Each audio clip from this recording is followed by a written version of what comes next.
fact that Peter made it to that gathering is remarkable. And you don't forget, since the demise of Nnamdi Azikiwe, Peter Obi is the most formidable presidential candidate to have come out from the southeast. Since Azikiwe? Since Azikiwe. What about Alex Ekweme and... Alex Ekweme, was he really a presidential candidate? He didn't get the ticket, did he? He didn't get the ticket. He lost the ticket to Obasanjo. And earlier on, I think he had also lost it to Obasanjo. Alex Ekweme was in the forefront in the formation of PDP. But unfortunately, during the short transition program of General Abdul Salami Abubakar, Alex Ekweme and the founders of PDP were off stage. And they removed, Olusegun Obasanjo from the prison and gave him the ticket, because they zonalized the presidency to the southwest. You remember that his other opponent on APP platform was also Olufalai. But I tell you again, Peter Obi is a very, very formidable politician now. He has what makes him formidable? Is because, I was going there, is because of the passionate followers that he has. It's because of the reach. Can we say he's the Buhari of the Southeast of sorts? Yes, he's a Buhari. Because they say that, okay, exactly. Buhari, he had his fanatic 12 million votes. Exactly. That come rain, come shine, exactly. They are there for him. Exactly. So the sentiment in Southeast, is suggesting a Peter Obi presidency. Don't forget, Peter Obi won Lagos in 2023. I think he won Benue. With Tinubu on the ballot. With Tinubu on the ballot. He defeated him. He defeated the Lagosian, the ex-governor of Lagos, called Bola Tinubu. And you know what he scored in Plateau and in Benue. So Peter Obi has basically, inherited that Zikist political followership. And I tell you that even in the North now, a lot of people, especially young people, especially educated people, are saying that it's time for a Southeastern president. And they see hope and promise in Peter Obi. That analysis you just heard was from Trust TV, a northern-leaning media platform, where you heard the guests talk about the growing impact and acceptability of Peter Obi as the most formidable political force from Southeast Nigeria since Dr. Nnamdi Azikiwe's time.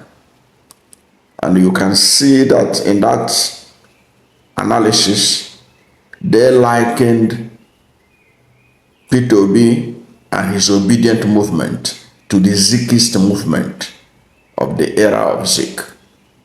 And there is no doubt about it that Peter Obi is the most formidable political figure to come out of Southeast since Dr. Nnamdi Azikiwe. I can't remember anyone who is as formidable, who is clear-minded on his intentions like Peter Obi from the Southeast. Southeast has always had some pretenders like Dr. Joseph Carlo, who sometime came out and said they want to contest for president. We have seen them, a whole lot of them, they chicken out when it matters most because they didn't really have the ball to confront the challenge of fighting for the presidency of Nigeria.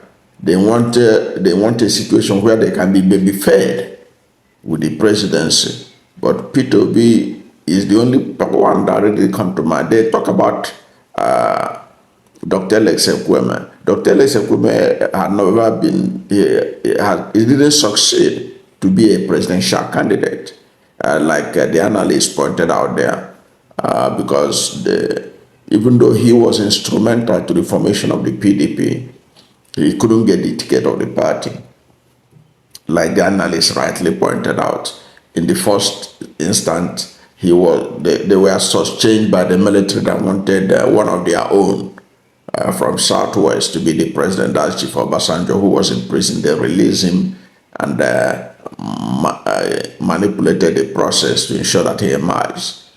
And even when Equipment tried as another time for the party's ticket, he couldn't get it. But P2B has been the most formidable, the most clear-sighted. When I began to know that P2B is serious about the presidency, was that one of his media consultants, who is late now, Chief Uche Sechukwu of blessed memory, Uche Sechukwu invited me along with some other people that we have to have a meeting with Mr. Peter Obi. That time he was not interested. I never known that he will ever contest for president or anything of that nature. And the way he talked to us, the way that was after Christmas. I just got a message from Chief Ezechukwu that Peter Obi want to see some journalists in Abuja, that we should go and that I should come. I was there, and that was when he spoke, everything. That was when I know. Even though he didn't tell us much, we just interacted. He gave us lunch and stuff, and we left. But for him to do that, invited some top journalists and interacted with them just like that. He just said he want to see us, and we interacted. I've never seen that kind of thing being done by anybody from Southeast. Any Southeast leader. Southeast leaders are always doing, when the election is closed, they will just try to, act as if they are serious. But P2B had been deliberate, and it's paying off. Why did I say this? Because from what you heard in that clip, you see that P2B is winning the hearts and minds of the northern people. He's winning the hearts and minds of the youth of the north. And you heard it clearly that this Trust TV you watch is a core northern leaning media platform. And you can see with the passion they talk about Peter Obi. The possibility of P2B presidency is gaining ground, even in the north. And that was why, if you watch when P2B spoke recently at the strategic meeting with northern political stakeholders under the Northern Political Consultative Group, where P2B spoke and described the north as a problem, as not as a problem, but as Nigeria's greatest untapped asset. He was warmly received. The enthusiasm was there. The cheering was much, despite the campaign of calumny by President Bola Ahmed Tinubu's media team, both within Nigeria and outside Nigeria, to demarcate him, to say all kinds of lies against him. Many of you may not know, and even myself, I was shocked. Reno or mockery. Most of the things negative he writes about P2B on social media, he used to translate it in Hausa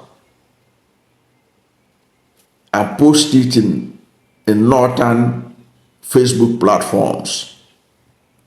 It was Aisha Yusuf, the activist. It was through her I got to know this information, that is, Reno Mokre has gotten to that level. So the Tinubu and co, they are not just attacking P2B as you all are seeing on the English platforms where they use English. They also use Hausa.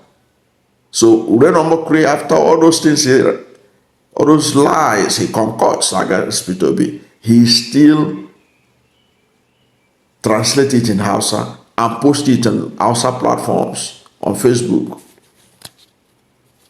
That's how they fear P2B and how they want to make sure that he doesn't get acceptability in the North. But from what you heard, you can see that the North itself is warming up to Peter Obi. And they hold him in high esteem. And they trust him that he can do the job.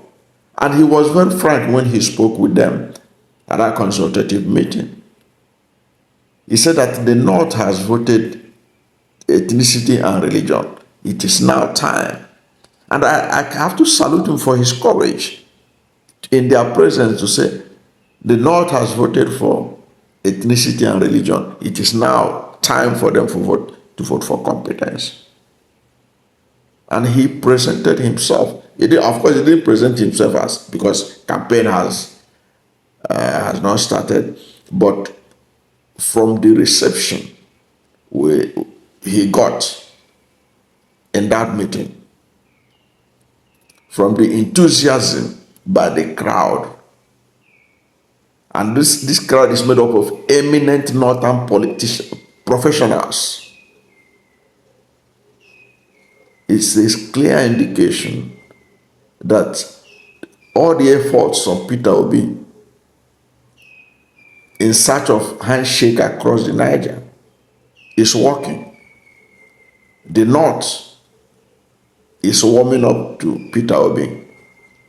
The North is beginning to understand that Peter Obi mean well, not only for Southeast, but also for the North and for the whole country.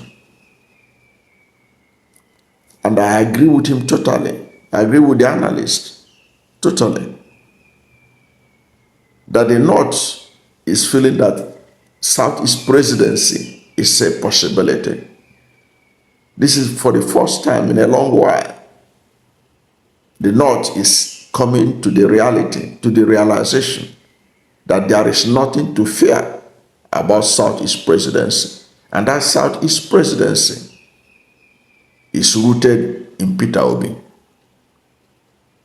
I think that is a very interesting development.